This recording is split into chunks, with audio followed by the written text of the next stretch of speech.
All right, well, why don't we get started? Hi, everyone. Nice to see some friendly faces and names out there. I'm Jennifer Freeman. I'm Senior Director at JFF, and welcome to the new DC, our fifth session of the Better Together series brought to you by JFF's Post-Secondary Network. Before we get started, I want to first start with a land acknowledgement. For anyone who hasn't joined us in previous sessions, if we could go to the next slide. A land acknowledgement recognizes the history of the land that we're on and the indigenous people who lived here and still live here. I am hosting this from my home near Boston, Massachusetts, and my understanding is that it's the traditional, ancestral, and unceded territory of the Pawtucket and Massachusetts nations. So I encourage you to go to the link that is inside that my colleague put in the chat, and you can go to that link, enter your zip code, and you can find out about the indigenous people of your location. So we'll just take a minute to do that. Okay, now if we want to go to the next slide, this is just a little bit of housekeeping. You are on mute, but we are going to have a couple opportunities for Q&A throughout the session, following our policy update and then also following our panel. So please feel free to enter your questions and your comments in the chat, and we'll be able to respond to them there. I wanted to say a few things about the series overall. If you could go to the next slide, please. This is familiar to many of you who have been part of this before. We are really at JFF and in the post-secondary unit looking at the post-secondary network, looking at a true work and learning ecosystem that involves all of you, many types of organizations that exist within this ecosystem and that are supported by the entities around the outside of the circle. Today, we're going to be focusing on federal policy. We really believe that all of the entities within working together is really essential for equitable economic mobility, which is why we launched this series. The PSN dates back to 2004, and it's a vehicle for collaboration and scaling of innovation across post-secondary organizations across the country. And central to the post-secondary network is the Student Success Center network. Student Success Centers are 16 state-level organizations that support community college change initiatives in each of their states and work together to share lessons learned and spread those innovations across the country. Today, we are very excited to be discussing the changed landscape in Washington, D.C. We'll provide a policy update and hear how a number of organizations have leveraged federal funds to support their partnerships. To get us started, I'd like to turn it over to my colleague, Mary Claggett. Mary's a senior director in JFF's Washington, D.C. policy office. Mary has deep expertise on Capitol Hill, and we can always count on Mary for her insight and her analysis. So Mary, take it away. Great, thanks, Jenny. Hi, everybody. How are you? I am going to give you a really quick overview of the past year. As you can imagine and are well aware, it has been all about COVID and response to COVID. And so we'll talk about that for a few minutes. Sorry about that. And then we'll talk for a few minutes about recent federal activity and upcoming priorities for Congress. We'll have a few minutes for Q&A, and then we will hear from our expert panel about the work they're doing in their states and regions in response to the past year. Next slide. So first we'll talk about just a quick overview.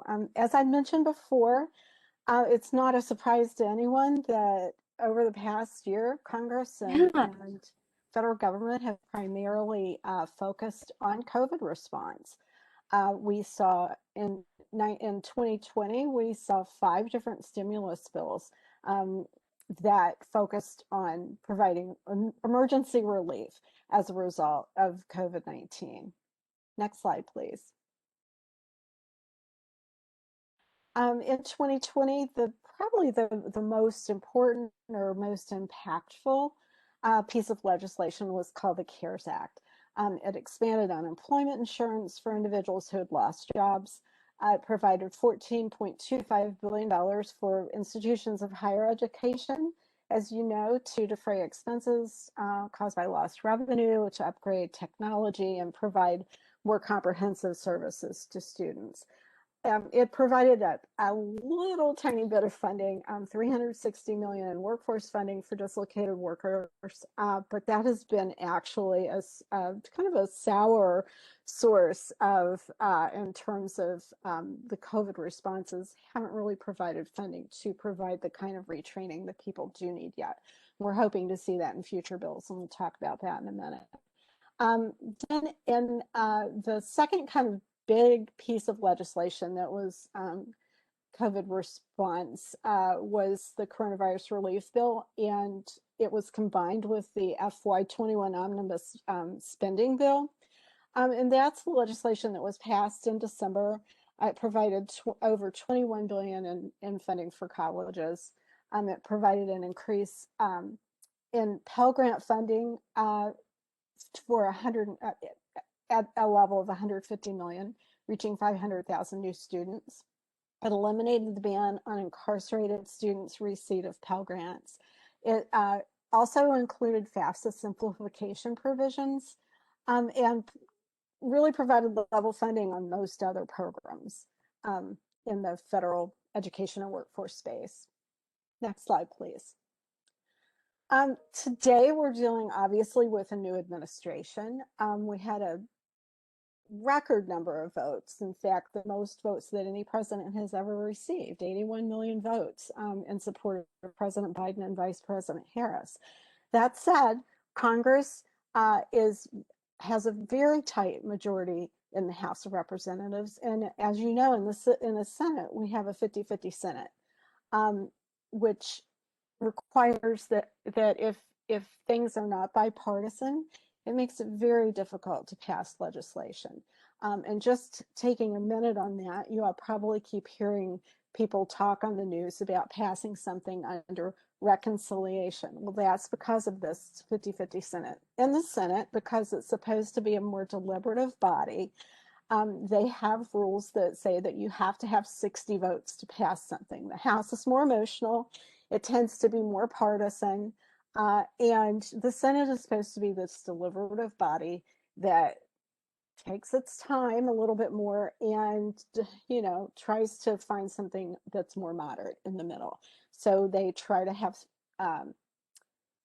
so most legislation requires a majority of 60 votes to pass. What has been happening and what's happened since President Biden has been in office is that to get his first major legislation, and go to the next slide and then we'll talk about that. To get his first major piece of legislation that responded to COVID recovery, he had to go to what's called reconciliation.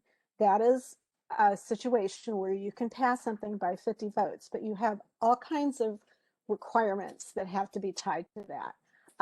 That bill passed just by Democratic votes. It didn't have any Republican votes but he was able to get it through with Vice President Harris breaking the tie through budget reconciliation. It provides $1.9 trillion for emergency assistance. It's called the American Rescue Plan. And it focused on vaccine distribution, public health resources, reopening schools safely, as well as a continuation of unemployment insurance and other financial supports necessary to provide assistance to people who've been hurt in the economy. Next slide, please. The education provisions in the American Recovery Program included an additional $122.8 billion for dollars for K-12 school reopening. It provided nearly $40 billion in additional funding for post-secondary institutions. Again, 50% of the funding is to be spent on emergency financial aid to students who are hurt by COVID, economically by COVID. also to defray lost revenues and increased costs from declining enrollment for institutions. And this also had a maintenance of effort provision to protect from higher ed cuts at the state and local levels. Next slide, please.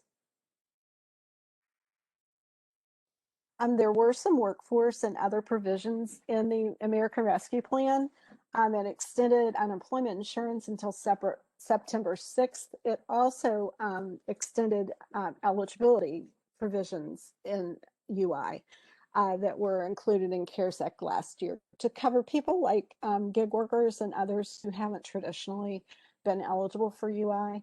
It extends a lot of other supports and provisions from CARES as well, such as emergency food assistance, rent assistance, mortgage assistance, and also extends the PPP loans for small businesses.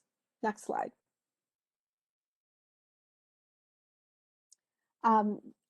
Obviously, some other critical provisions in the American Rescue Plan included the 1,400 stimulus checks for Americans earning $75,000 or less.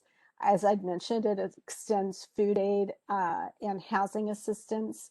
It provided $39 billion for child care provisions, as well as $1 billion for Head Start, and an expanded child care tax credit, which is really important for students who are parents who need assistance with child care and financial assistance.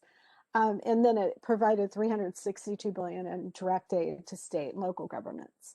Next slide, please. I want to talk for a few minutes about upcoming priorities, both with the Biden administration and with Congress beyond recovery or beyond COVID response. As you all know, the new president is very supportive, and his wife, Dr. Biden, is incredibly supportive of community colleges. Dr. Biden has made multiple statements about, community colleges being America's best kept secret. And so, we're very much looking forward to having an administration that is supportive of post-secondary education and the kinds of programs that are offered in our community college systems. Next slide, please. In their campaign documents and in conversations that we're hearing coming from the Biden administration, we expect to see in both their budget and in future infrastructure and recovery packages support for free college at community colleges. They have talked about 2 years of free college for all Americans, including adults, which is very exciting. We have heard them discuss new grant programs to assist community colleges in improving student success.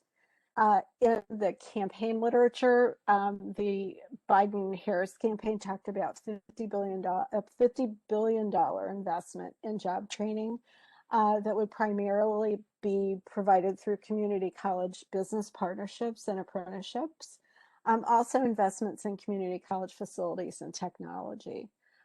In addition to community college support, we know that the new administration is very supportive of post-secondary efforts that will address racial equity, especially through like HBCUs, community colleges, and MSIs, or minority serving institutions. Next slide, please. We are expecting in the coming weeks to see an infrastructure package proposed by the administration and considered by Congress. Now, we're not sure what the timing will be in terms of Congress's consideration. It really somewhat depends on whether or not it ends up being a bipartisan legislation. But what we're hearing is that the administration is going to be proposing a $3 trillion infrastructure and jobs package.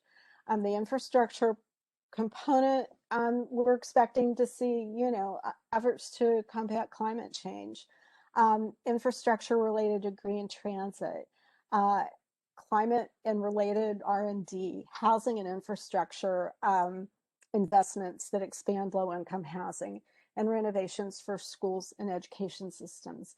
We've also been hearing a lot about the expansion of broadband, which is incredibly important.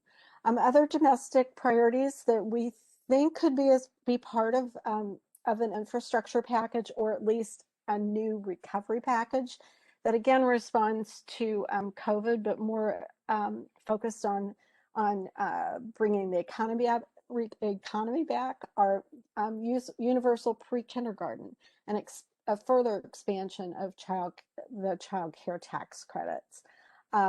Again, I'd mentioned before, but we think free community college may be part of this next package.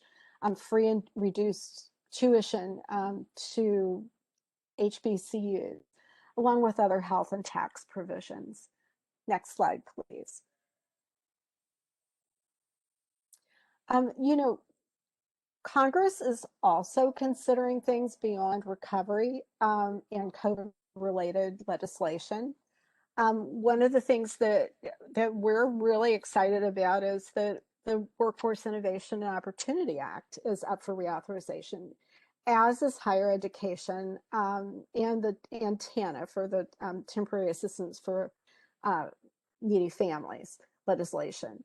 You know, there's still a lot of conversations around the expansion of Pell Grants to cover short-term credentials.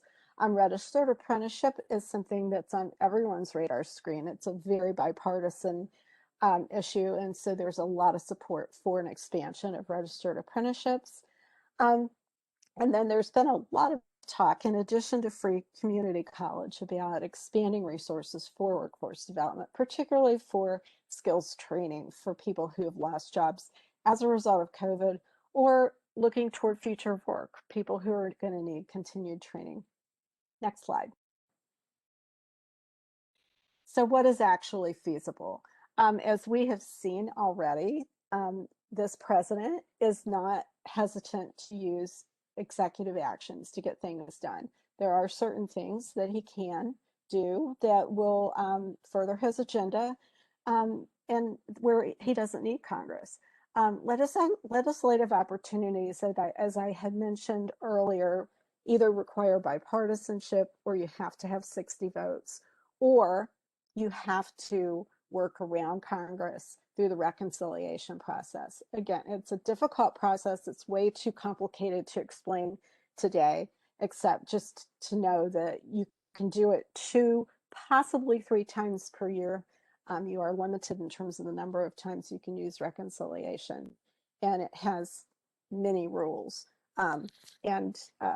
You know, and that's really the only way you can pass things with just a simple majority. Next slide. So in terms of what is feasible, we do think that we'll see some kind of COVID recovery bill. We're not sure what the price tag will be. It could include infrastructure. There is bipartisan support for infrastructure, although at what level, we'll have to see. You know, there has been talk about an expansion of something like the TACT program. And in fact, a TACT-like expansion is already a small one, is already included in appropriations legislation last year and this year. So we'll see. I mean, it's very possible that we'll see some kind of an expansion of an encouragement of innovation within community colleges. I'd mentioned the potential of a bipartisan infrastructure bill. I do think we'll see continued efforts to expand apprenticeship. And then I do believe that we'll see a WIOA reauthorization in the coming year. And I think that's just about all I've got. I don't know if there are any questions, but I'm happy to answer a couple questions, and then we'll move on to our panelists. So Mary, Jacob Farbman from New Jersey asked a question in the chat. So I'm going to flag that, and others feel free to come off mute or put questions in the chat for Mary. But he asked if you could discuss kind of the expansion of SNAP, specifically for community college students, that happened, I think, in the second stimulus package, and then work study, how that's we're thinking about that and shifts that might see, and expected family contribution. Yeah, I'll talk a little bit about work study, and then I may throw it back to Taylor because Taylor's been very engaged in the SNAP conversation. There's been a lot of interest in work study expansion to not only better target it to community colleges and to students who are very low income, but also better target it to include even private sector work experiences. In terms of expected family contribution, I'm not sure if anything has been done so far with regard to work study, and Taylor may know more about that in the conversations. And Taylor, do you want to talk about SNAP, the expansion? Sure, I'm happy to. And hi, everyone. I'm Taylor. I'm work with Mary on these issues as well, and I'm a senior policy manager for JFF.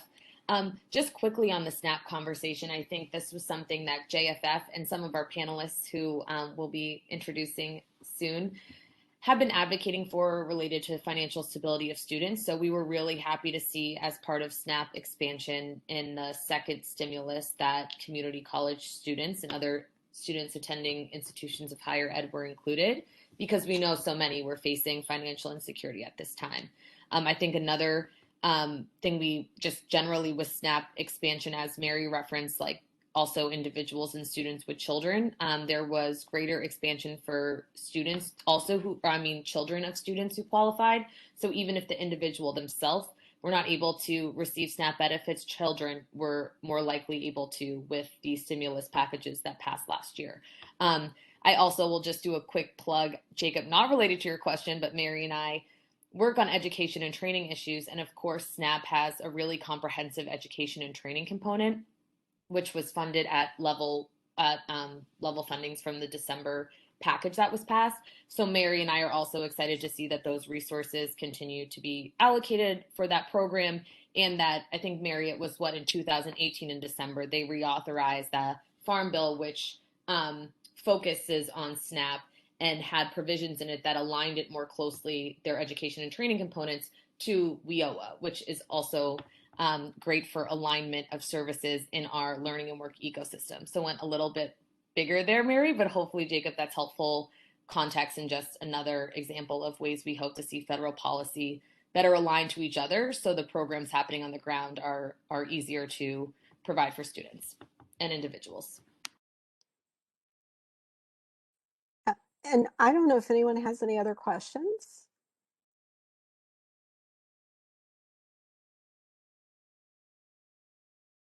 If not, I think we moved to our panel. So Taylor, I'm going to turn it over to you, and I'm looking forward to hearing from everyone. Mary, you just did such a great job. There were no questions. You just explained it so perfectly. Everyone understood. Well, thank you all. And Mary, thank you for that informative and helpful presentation on recent federal activity and upcoming priorities. Just really want to make sure this group has all of that on their radar. So really excited about our expert panel today. We are joined by 3 local and state leaders representing higher education and workforce development. They are implementing policies in their systems to provide students and workers with the skills and credentials needed for success in the economy of the future. Speakers today are also leveraging past and recent federal resources to strengthen partnerships and to implement and scale high-quality education and training initiatives that help individuals in their communities attain the skills necessary for economic advancement. So I'm going to quickly introduce this wonderful panel, and then we'll get started. So first, Tammy Chun. Tammy is the Associate Vice President for Academic Affairs for the University of Hawaii Community Colleges, serving the entire state through 7 colleges across the islands. In partnership with the UH baccalaureate institutions and other partners, Tammy leads statewide initiatives that enable more of Hawaii's residents to achieve their educational and career goals. Mark Mackey is the Chief Executive Officer of the Spokane Workforce Council, where he oversees the region's workforce development system, authorized under WIOA, which we were just talking about. Mark also recently served as the Chief Workforce Officer for the Community Colleges of Spokane for 6 years. In his dual role, Mark is responsible for the design and performance of the region's talent development system, working to build an extensive community partnership designed to meet the dynamic workforce needs of the region. And last but not least, Dr. Tanja Williams. Tanja is the 7th president of St. Petersburg College.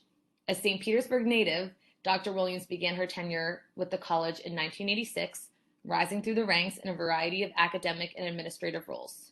Prior to becoming president, Dr. Williams was senior vice president for student services.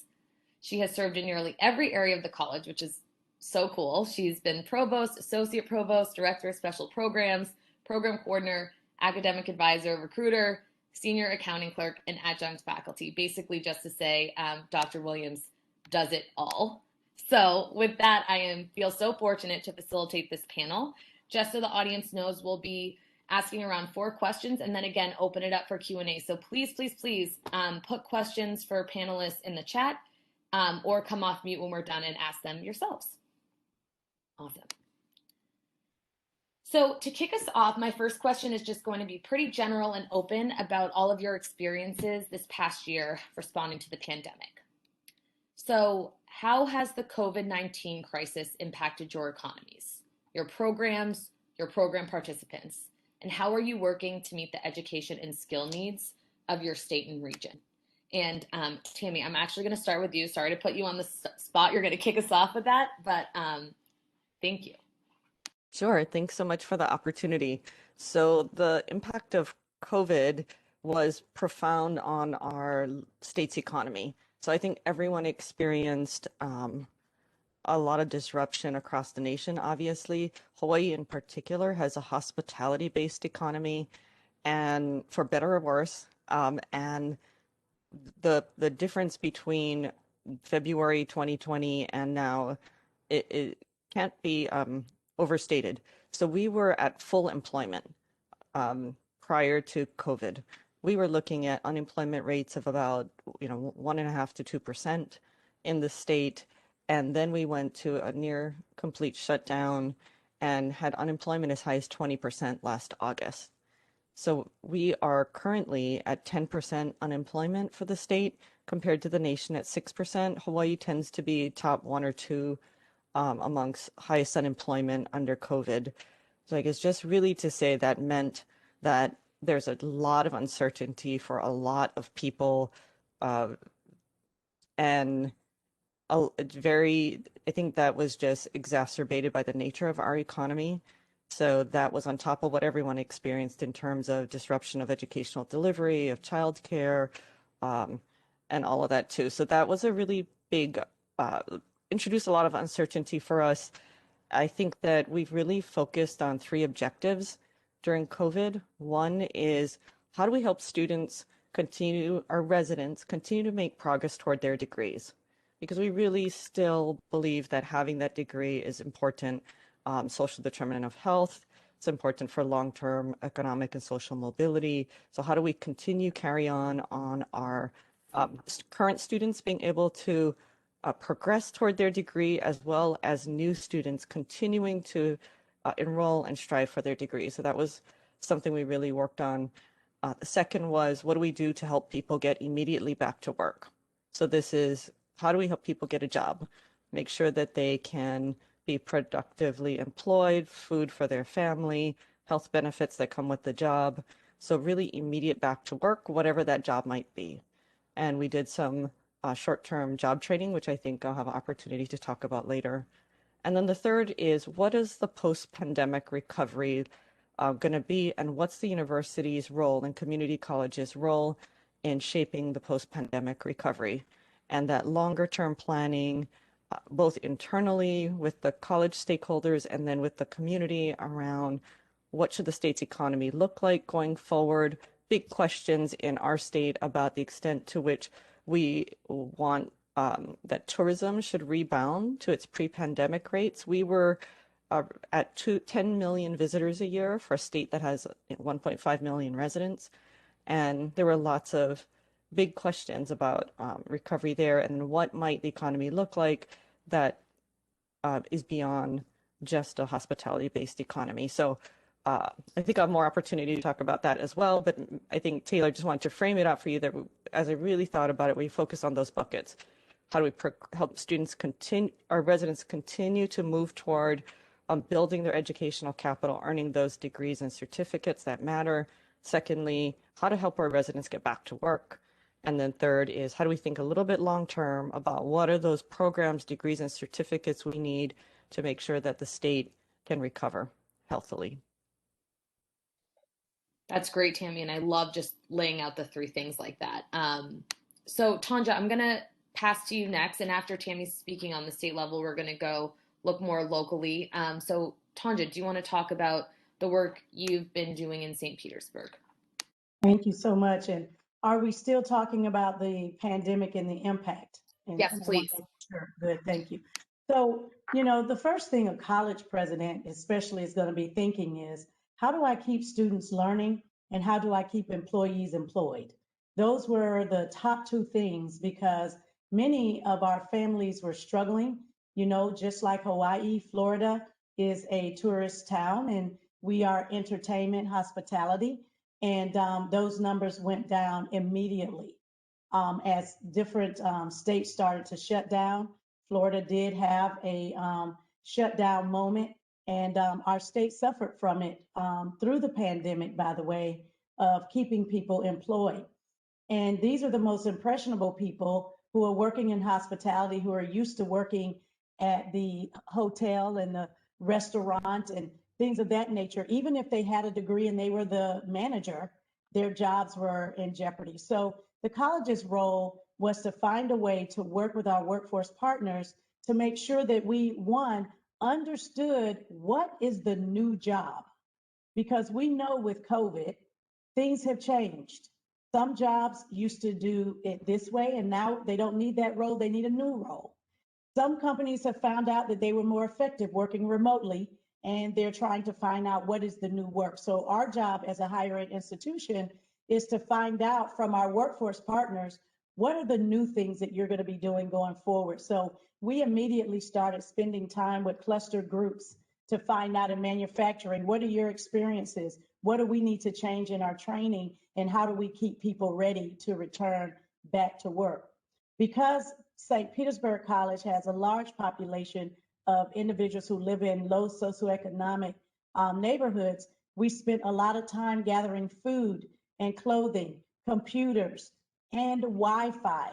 We found that while people may have had computers, they didn't have the Wi-Fi in order for them to actually do the work. So all of a sudden, you find yourself working on more than just the academic experience because people need everything else fixed in order to do the work. Second, we really had to work with our workforce. These are very bright people at St. Pete College who want students to succeed. We were already 50% online in our enrollment pre-COVID, but it was online independent learning. It wasn't via Zoom and the way that we ended up doing it. So our faculty had to learn a new way. Our advisors and support staff had to learn, how do we serve students remotely and what do we do how do we do it differently? And so when my colleague Tammy talked about disruption, for higher ed, this has been a disruptive opportunity, but it's been a great opportunity because we learned how we can do so much more with less. We learned, you hear the word pivot. I think we did more than pivoted. We did an about face. I mean, we turned around in a quick moment to save learning, to ensure that students continue to learn and employees continue to work. And that's what our role is. And Tammy said it best. It's how do we put people back to work? First, we need to learn what is the new work? What are the new things that technology is now taken over that we don't need people to do? And how do we retrain them and upskill to help them upskill so that they can do a better job?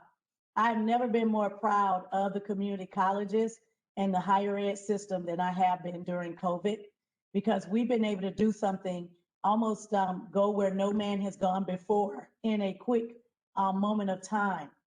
And so from a president's standpoint, we're thinking about policies, people, and money. How do we do all of this work? Those are the things we're looking at and we're working on. Florida is starting to rebound. I'm going to have an opportunity to share with you some of our governor's challenge to the college system and how we've responded to it when it comes to rapid credentials and giving people a skill that will allow them to go back to work. So thank you, Taylor and team, for allowing me to be here. Thanks, Tanja. And I really love your emphasis on the financial stability of students and all the wraparound supports that were necessary this past year. Just further proves that point. And then I also love the new idea of new work, because that is such a good point, and our economy is continuing to change. So Mark, I feel like that's a great segue to our workforce system representative today to kind of speak to that, and also just generally your COVID response and what your experiences was as part of the workforce system this past year. Yeah, thank you for inviting me to take part in this important conversation. I appreciate being here. Our experience has been parallel to much of what Tammy and Tanja have spoken to. We've seen record numbers of people laid off from their jobs across our entire economy.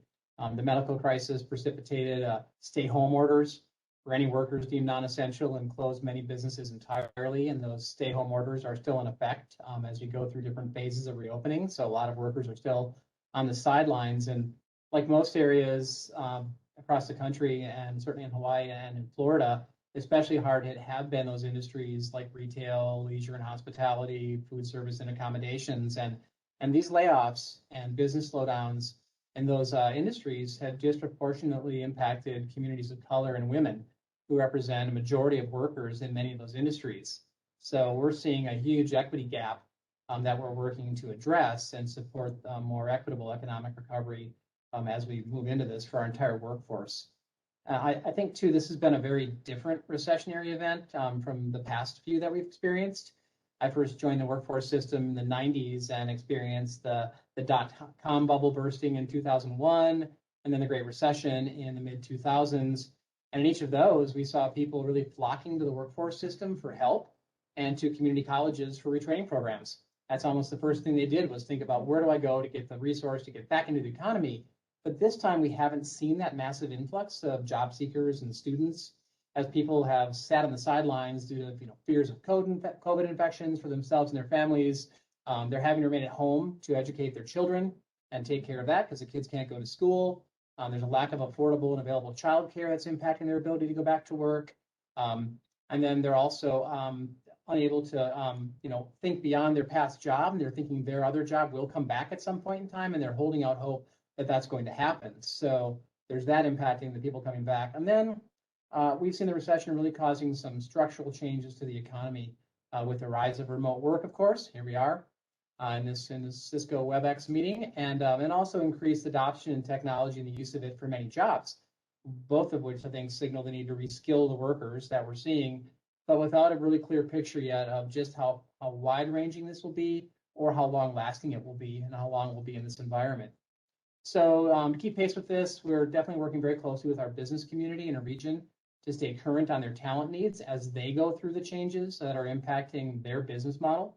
And we're also working directly, of course, with our local community college system and higher ed to share information and resources in real time to help ensure that the instructional programs that we are directing people to are delivering the skills that match this changing environment.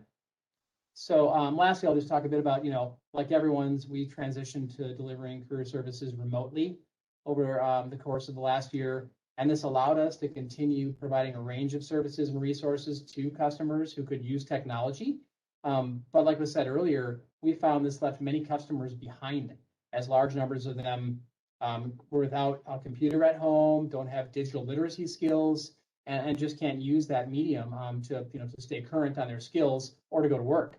And this is another significant equity issue, this barrier to technology that we're working to overcome by providing laptops and Wi-Fi hotspots that folks can check out and take home, and then offering digital literacy workshops to folks so they can log on to their new device and learn how to use it.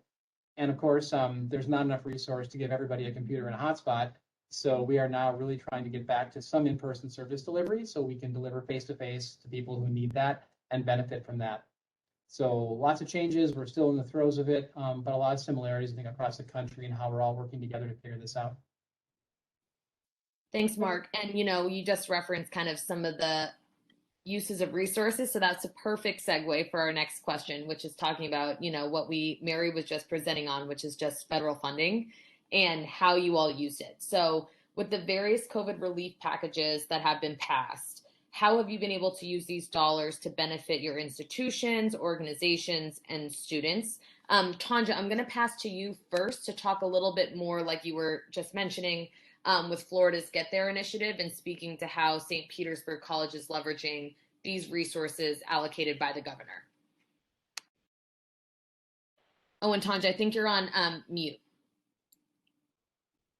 When I do that. Thank you so Perfect. much. So on September 24th, 2020, our governor, Ron DeSantis, decided to invest $35 million into a Get There initiative.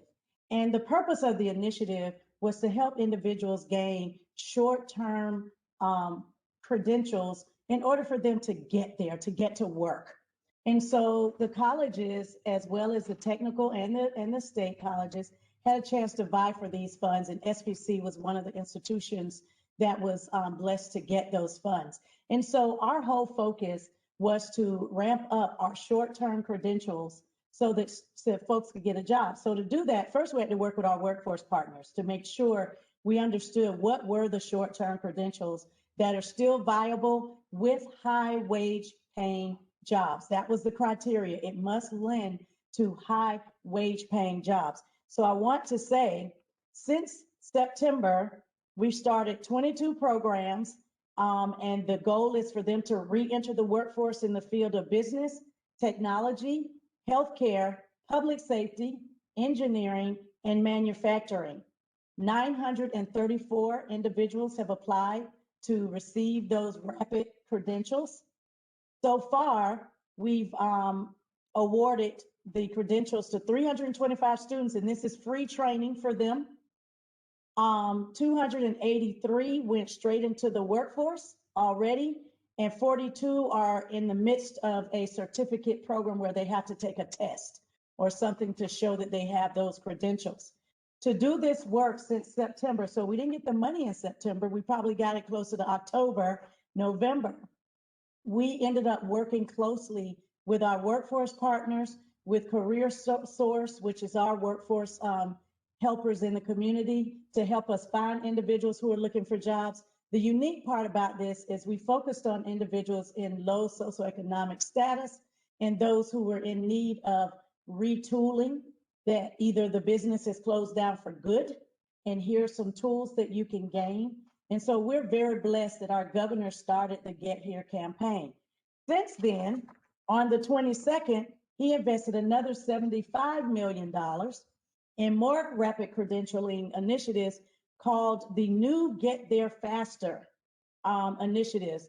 And this is going to help improve the CTE courses and programs and making sure people get jobs. And so at SPC, our largest growth has been in workforce-based programs, whether it's the AS degree or it's the credentials or the certificates.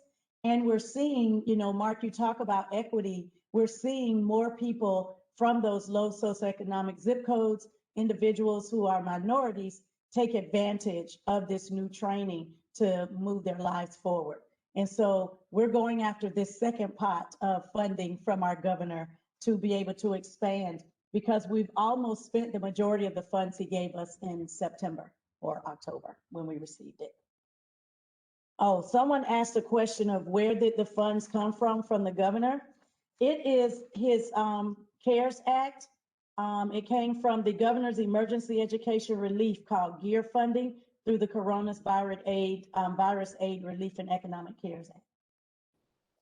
Tanja, that was perfect. And Mark, you read my mind. I was just putting in the chat. This is just a great example of how the flexible funds that came from the federal government and stimulus packages have been leveraged differently by different leaders, obviously, but how Florida was really prioritizing that skill development piece. So thank you, Tanja, for sharing that. And Tammy, again, I think that's a great segue to your response. And I would love for you to just talk about Hawaii leverage CARES and other stimulus dollars to date to focus on workforce development, because I know you all were really looking at the dislocated youth population as well as adults and how to prepare them for the workforce and the future workforce in the state. Thanks, Taylor. So one of the things that so interesting to hear what Tanja did and what Florida's done. We did a major fall back to work initiative for the Oahu, which is our largest county. And that was actually funded by coronavirus relief funds. So the state and local funds that came with the CARES funding. We did some smaller work with the state funding, but we were able to work with the county on providing free job training. So we focused on jobs that were available. So we worked with our workforce partners to look for jobs that were available. Unlike the Florida initiative, which focused on the higher wage, higher paying jobs, we just looked for available jobs because we were at like 20% unemployment at that point. And so we trained 1,600 individuals with a little over 2,000 trainings with short-term training for jobs that we knew from our workforce partners or from the MZ data about job postings data that those jobs are available. I will also mention we are something that Mark mentioned, working with non-federal, non-CARES funds or non-coronavirus relief funds, but with our Workforce Development Council and some WIOA funds that they have to provide digital literacy training for individuals around the state. So as we all know, many of us have to make vaccination appointments online, and so many people are struggling to either have the connectivity or the readiness and literacy to be able to do that. So we are just rolling that out with the Workforce Development Council and some of their WIOA funds now statewide around digital readiness. I would say that one of the things that we're looking at is, as we think about our post-pandemic recovery, we're thinking about how do we help people get the good jobs? And there are a lot of jobs that our community needs to have filled, but are not necessarily at the entry level, don't pay very well. So how do we make sure everyone's on a path with the credentials and the opportunities for advancement through their career, but also through the degrees and credentials to get to a living wage job in a really high cost place to live? So we focus those efforts with the community leaders around an initiative called the Talent Roadmap. So JFF actually helped to facilitate this for Hawaii, but it produced a document called the Talent Roadmap, which identified 3 recession resilient sectors for which we have now focused some federal grant funds on workforce development. So we received one of the Reimagine Workforce Preparation grants that came out from U.S. Department of Education. And so are really focusing that work, not just on immediate back to work, but how do you make sure that those, we're re-looking at the way we think about short-term training as it relates to advancement towards pathways and credentials. So that's new for us, and that's that's really giving us some prototyping opportunities to look at having conversations with our broader academic programs about what does articulation look like, what should prior learning assessment look like, and such. So that's been a very, it feels like we're on different tracks at different times, and that different funds have been able to resource different parts of the work. I would mention that we haven't mentioned yet our use of the higher education relief funds, and those have come in three tranches in 3 different bills, and it's been a little bit hard to plan for those. I think we're still waiting for the guidance on the American Recovery Program, the newest funds and the largest pot. And so it's been a little bit tricky to be thoughtfully planning far ahead and being strategic about those use of funds as they've rolled out, and the uses of funds and guidance has changed over time. So I think we use the initial CARES funds to really just plug the hole, I think, to things that others have mentioned: emergency relief for students, online, being able to move online in terms of faculty training, technology access. And then now we're starting to think more about infrastructure investments, longer term planning. How do we be more strategic with the funds as we go forward? I'll just mention 2 things here. One is SNAP. We were able to launch an initiative using the Hope Center guidance around reaching out to our students who had expected family contributions of 0 and would be eligible for the SNAP emergency expansion, and have sent emails to all the students, got a really amazing, like 62% click-through rate of students just really like finding out more information. We're still looking to see how many have pursued applications for SNAP and using those funds, but that's allowed us to to build on our existing education and training program for SNAP. And then I just mentioned one more thing. This is not as much specific to immediate workforce, but when we look at our high school graduates and we think about developing our human capital for the future and what the future for high school graduates looks like in terms of their long-term engagement with the economy, we have been paying a lot of attention to college going rates of our high school students. And I think National Student Clearinghouse has showed us that community colleges in particular are down across the country. And that's worrying us a lot. That was last year's data. This year's numbers are looking like the impact is even greater on the class of 2021, and particularly worried about the impact on equity, because we see some of our underrepresented populations, our low-income students, their college going rates were much lower, their application rates are lower this year, and I think that does have long-term impact on workforce development. So I'll stop there, and maybe Mark, you can cue up Mark for. Thanks, Tammy. Tammy, that was so wonderful, not only to hear about all the different ways the state and also UH has been using the funds, but then also being candid about the challenges that remain with these funds, that it's not, while in the presentation it sounds great, it's like there are all these additional resources, but guidance matters, and how those funds trickle down from state leadership also matters. So Mark, I think that's again a great segue to you. Being our workforce representative today, are there specific ways you've leveraged recent federal investment to support Spokane Workforce Council, and just, reflagging what Mary said in the presentation, while there have been workforce resources in stimulus, they have not been a lot, and would love to hear how you have used the ones either provided for your state or your community, or how you've partnered with others to leverage resources to date.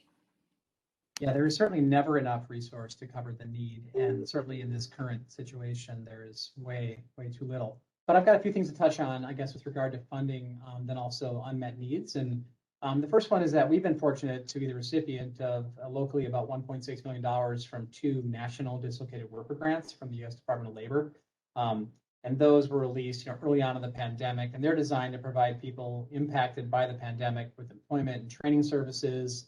And that includes placing them in disaster assistance related jobs at food banks and such, and providing career coaching to, of course, help them transition into new opportunities that use their existing transferable skills, but then also access to short-term and longer-term educational programs to learn new skills and earn credentials and in-demand jobs. So that 1.6 million comes at a good time. It's a great shot in the arm, and that augments our existing federal, WIOA funding, and creates additional capacity to serve a lot of people, the thousands and thousands that have been laid off, but certainly not all of them. Another area we've been successful in has been, we've been able to partner with state agencies to use CARES Act funds that have been given down to the state level. And through our Washington State Department of Commerce, for instance, they get community development block grant funds, and that's helped us support placing employees in hunger relief organizations like food banks and senior nutrition care providers. And they've been hard hit by the pandemic in terms of exponential numbers of folks to serve that are facing food insecurity, but then also they usually operate on a volunteer basis, and the volunteers are oftentimes older citizens and such and residents, and those folks will not be going into those volunteer opportunities, and of course due to COVID fears, so they were left in a very tight bind, and we could backfill behind them with some of those. But even with all these additional resources, there's still a huge gap in the funding needed to provide comprehensive reemployment services to everyone who needs them. As Mary mentioned earlier, except for that initial investment of about $360 million that helped fund these national dislocated worker grants, Congress has not funded workforce development per se in any of its COVID response packages to date. And the workforce system really needs dedicated funding to both increase the capacity to serve all these customers, and then also the efficacy of getting them connected to all the different wraparound supportive services they need as they seek to reenter the workforce.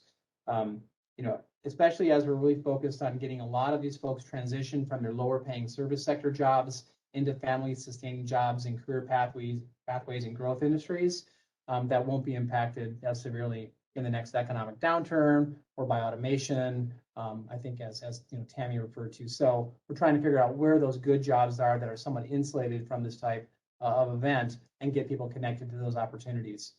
I want to give I guess a plug for, one vehicle has been mentioned too that I'd like to see workforce funding included in the future is in that infrastructure package or packages that the administration and Congress are currently discussing.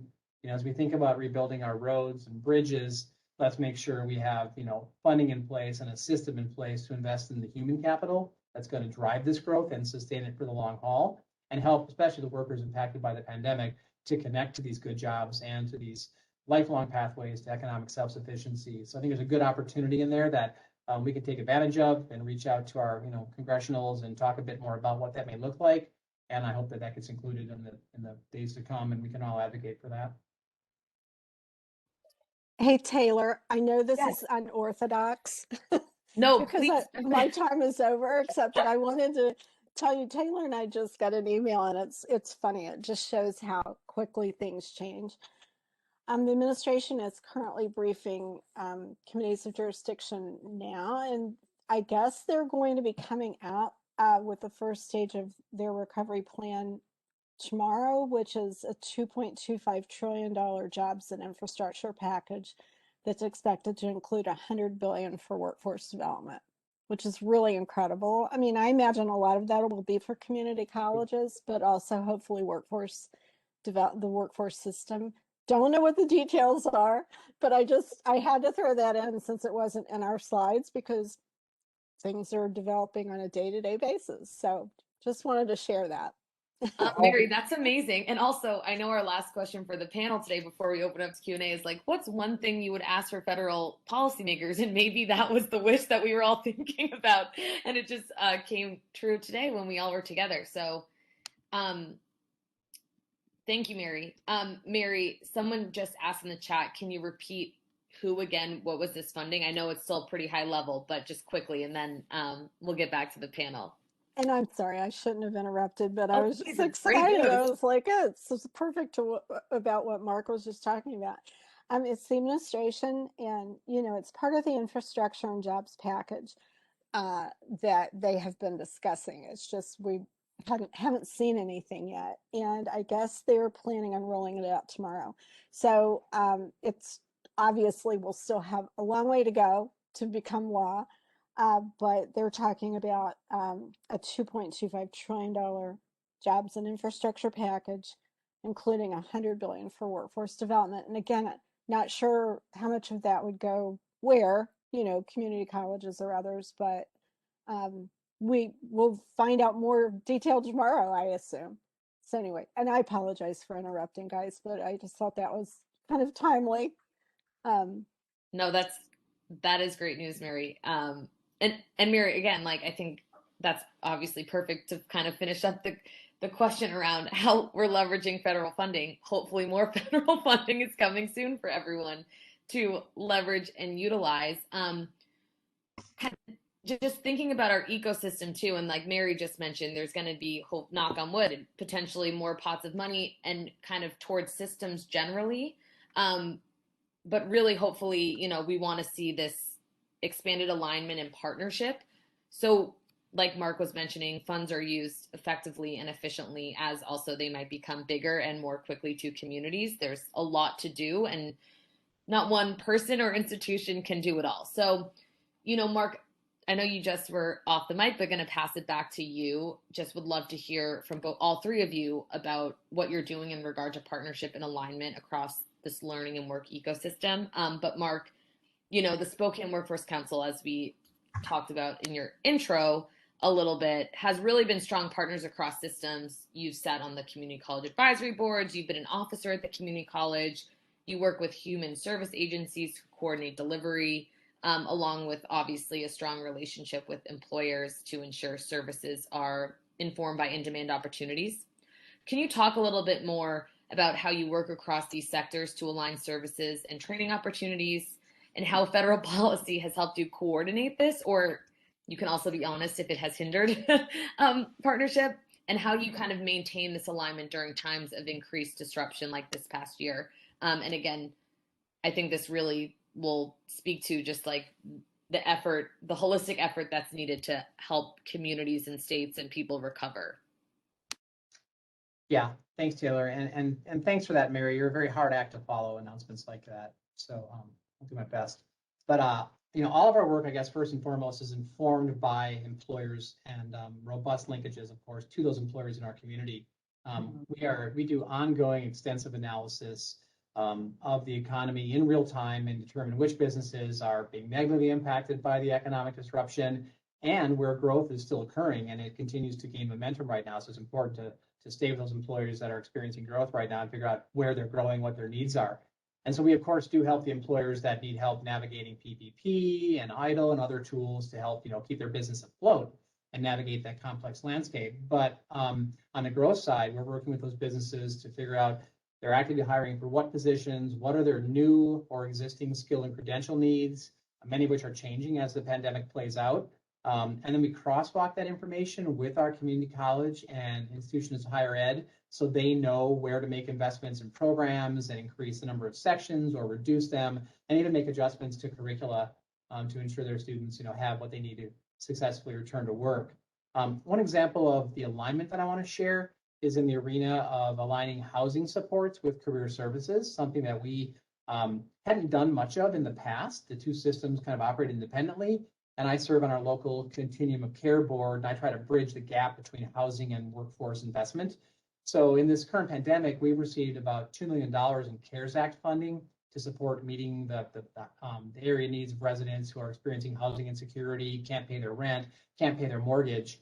And we actually deploy these funds through, we have a HUD designated Envision Center that's linked to our Workforce Center, and that offers a whole range of social services and supports to people that need different things across our community. So this housing funding brings customers in seeking help with rent. And then when we provide that aid, we connect them to employment and training services so they can get the skills and earn credentials and be positioned for competitive employment. And, in in-demand industries and, of course, self-sufficiencies, they're not in the same spot of being unable to pay their rent. So that linkage of having one program lead into another and into the system is kind of central to our work. We also operate a SNAP employment and training program out of that same center, and people coming in that are receiving food assistance. We help them with career guidance, connectivity to employment and training resources so they can access that and get out there and do a good job and become self-sufficient. So this linkage between housing insecurity and food insecurity or lack of childcare is really important as we look at the holistic picture to support our job seekers as they approach going back to work or going to school.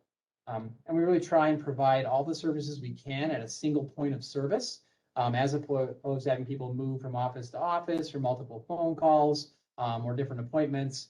And that's kind of an underpinning for our service delivery model is integrate funding, integrate program services and partners to provide the most streamlined, the most effective experience to people so they can quickly identify and reach their goals instead of having it siloed. So we really braid all of our funding that comes in. So the SNAP E&T money that comes in, the CARES Act money that comes in, that gets braided into our service delivery model. And all the partners work together to eliminate the silos they have among themselves and focus on meeting the customer needs rather than the compliance or eligibility hurdles that folks often face. Make no mistake, we do ensure compliance and eligibility. So in case DOL is listening or anybody else out there to Department of Ed, but those processes are transparent to our customers. So they get the services they need, and we work behind the scenes to ensure that we dot the I's and cross the T's.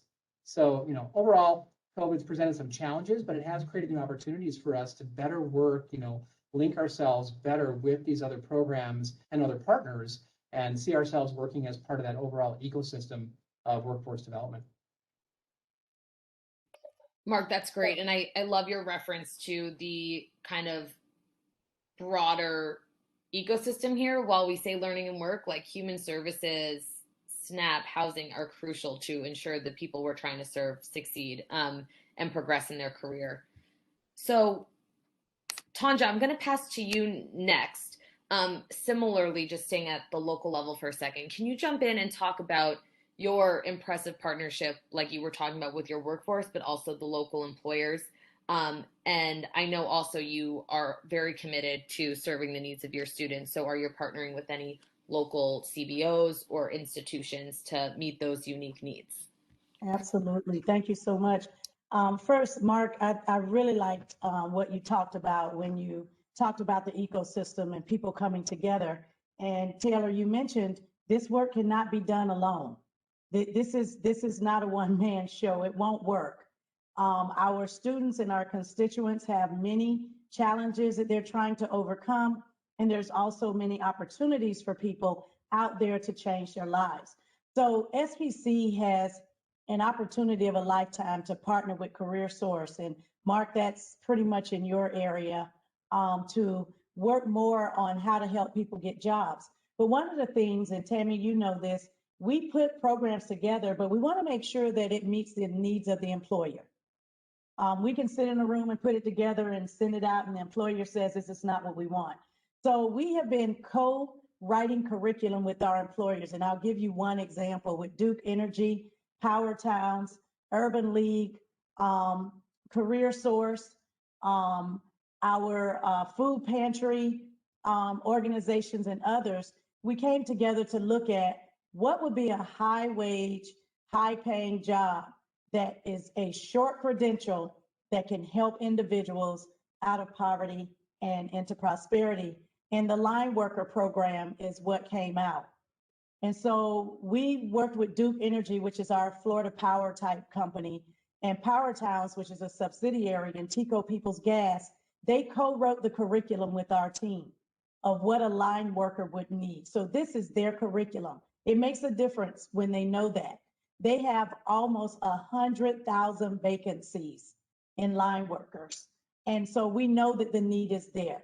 So we have that, we have the need. Now, how do we get the people there? We partner with the Urban League, who's working on minority and individuals in poverty zip codes to get them to be a part of the program. The program is 14 weeks. That's it.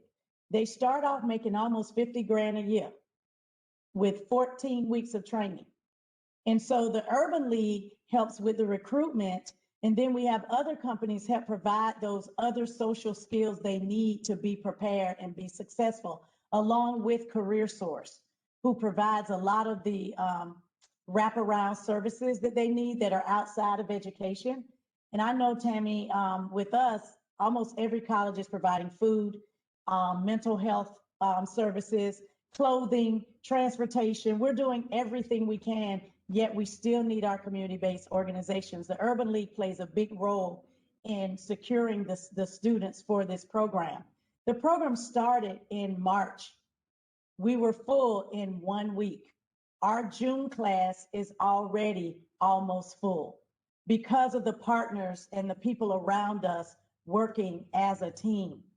We do a lot of this work also with apprenticeship opportunities through LEAP Tampa Bay and some other groups that we work with, because we know regionally we have individuals who live in Tampa but work in St. Pete, and live in St. Pete but work in Tarpon, and all over the place. And so we need to come together as a system to look at what are our workforce needs regionally, what are the out-of-class supports that are needed for individuals to get this training, who are the other partners who should be at the table to help provide that training, and how do we build those pathways, not just academic guided pathways, but social pathways to help them get through to the learning and across the stage. And I think that is so critical for us to move forward. And then we made sure that every certification, every credential, credit or non, leads to one of our degrees, so that they're not wasting time on a credential or a certification. Then they get into the engineering program. They've had 10 years of line worker training. They know all these different skills, and we not bring those skills in and apply them. And so I can give you many stories of the work that we're doing in this space. We just had a meeting with my chief of staff to talk about regionally, how can we look at programs offered at the community college in the Tampa Bay region to make sure we're not duplicating so much, and that we're not leaving any credential behind that no college is doing. And so getting with our workforce and clusters is important. Getting with all your manufacturers, finding out what is the new way, what are the new credentials, and how do we bring it quickly to get people to work. And so, Taylor, I hope I've given you some example of how we go from education to employment in the ecosystem. No, Tanja, that's perfect, and really appreciate those examples of working with industry to co-create curriculum. I think that's so critical to ensuring kind of success after education and skill development. So, Tammy, that's Mark and Tanja. That was wonderful hearing about some of the locals partnerships that you all are cultivating in your regions. And Tammy, kind of bringing us back up to the state level a little bit. I was lucky enough to work with you this past summer on some cross-sector work happening in Hawaii and creating the roadmap, which you talked about earlier. Just was so amazing to see all the stakeholders needed come to the table to inform and kind of have this great conversation about what's needed in terms of equitable economic recovery in the state. Can you talk a little bit more about how you're continuing to partner across systems, how you are kind of like mentioning, cultivating, keeping those relationships, building them, and really using them to identify the needs across the state, but also then designing and implementing programs effectively? I think the work that Taylor was involved in helping us to design the facilitate a talent roadmap was really helpful in providing a venue for a conversation about some priorities and putting equity as a primary criteria for the work going forward around what would be recession resilient, where do we want to be later. And that's given focus not just to our government work, but also to our partnerships with the philanthropic organizations locally. So that gives us a common touch point to build program and move forward. When I listen to Tanja, I'm so impressed at the speed in which and the comprehensiveness of the work. I will say, to be real here, sometimes the work is slower than I would like it. I think we would all like it to be. We find that, for example, we know we need healthcare workers, but our healthcare partners, our employers, have been really impacted and focused on surge and making sure that they can handle coronavirus and now in vaccination. So their ability to engage on some of the issues about what does the healthcare look like coming back from COVID, they just haven't been as available as they would like to be. And so some of these conversations have not gone as fast. And our academic programs sometimes have really long timelines for introducing new programs, new curriculum, getting those approved, getting curriculum done and catalogs approved. So that has been something that we've all been working through. Like, how do we be responsive and nimble, meet the needs, and at the same time understanding that there are some processes that take a longer amount of time, and questioning whether or not how we might accelerate some of them in light of the needs of the community. So it really has challenged us and everyone's been really impacted. I guess I would acknowledge that. I see some of my colleagues from the University of Hawaii community colleges here on the webinar, and just acknowledging what a lift it has been for everyone, all the staff, to get from last March to today in terms of that massive switch to online, our services being online. We're really pushing to help students graduate, and that was just a lot of effort. And now we're asking more. We're asking people to also relook at all their programs, and I think that's just hard, and I want to acknowledge that. And so in any case, but because there hasn't been this giant windfall of workforce dollars, I think that what you acknowledged earlier, Taylor, where the workforce dollars have been there, it's just required us to rely on each other more than we have before. There wasn't enough resource in terms of dollars or energy. You can only do so many Zoom meetings a day. And so there just wasn't enough resource to be able to recreate everything within an organization. So when we did our Oahu Back to Work effort, we had to rely on the Chamber of Commerce of Hawaii and the work they were doing with employers in terms of job fair and helping to identify priority needs, and working with the training arm of our local hotel and hospitality union to be able to identify people who could be retrained potentially for higher level jobs when the economy recovered, or for another job later. So we've had to look at braiding funds in ways that we just haven't, because there are not enough resources for any one of us to do it alone. So I think that's positive as we build this muscle about trying to be more adaptable, trying to work together, trying to braid funds. I think that's good for the future, but continues to be a challenge for all of us. To me, that's great. And I love that idea of like a muscle and taking kind of the challenges that you all faced this past year, but acknowledging that it may have grown some skill sets that are going to be beneficial for the future. So I'm going to ask one last question. And speakers, I'm kind of putting you on the spot here because I know we talked about it being longer, but I'm going to ask you so we can open up to Q&A, to kind of respond with 1 or 2 words. So like really quick response, top of mind.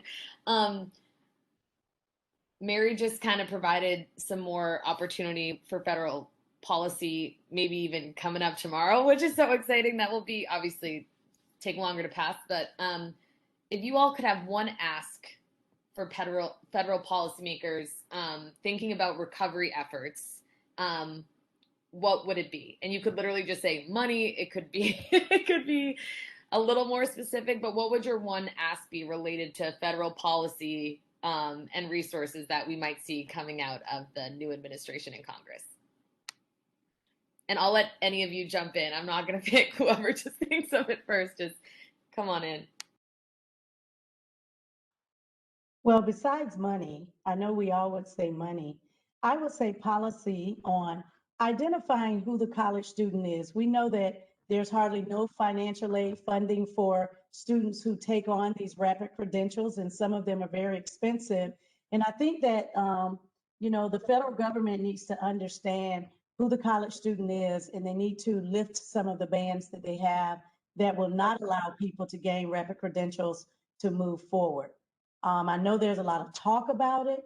I have not seen anything materialize where individuals who take 5-week courses that are less than 600 clock hours will be able to get financial assistance for that. And colleges are struggling to provide those resources. Had we not received money through the governor's office, we may not have been able to produce the folks who got jobs as fast as we did. And so that's my story at this point. Tanja, Mark just did Mark, I might pass it to you next to not only say what you just put in the chat, but then if you have another request for federal policymakers. Yeah, pass short-term Pell, reform HEA to do that, get that done. I think it's on the docket. It's being talked about. So we've done a lot of work last years or two on, Perkins reauthorization in alignment with the comprehensive local needs assessment from K-12 to post-sec to the workforce. So let's continue that and then have funding available to actually fund those short-term credentials so folks can get out there and get to work and access Pell to do it. And then I would like to advocate for better alignment of authorizing legislation so that we agree that all these partners that work together need to have their cabinet level agencies agree to work together as well, so we can get the job done at the local level more effectively and not be forced to work with inside these silos that prevent us from really partnering and collaborating effectively. Awesome, Mark. And last but not least, Tammy. I would ask for flexibility. I think we've spent way too much time reading and rereading multiple layers of guidance and then trying to figure out what's allowable, what's not. It just seems like we spent a lot of energy there where I really would have liked to spend it actually executing on programs, helping, directly helping students. Wow, those are such great responses. And I think our wonderful comms team that is on hopefully got those so we can share those with the field after today's webinar. So, and Mark adding data sharing too. Love it.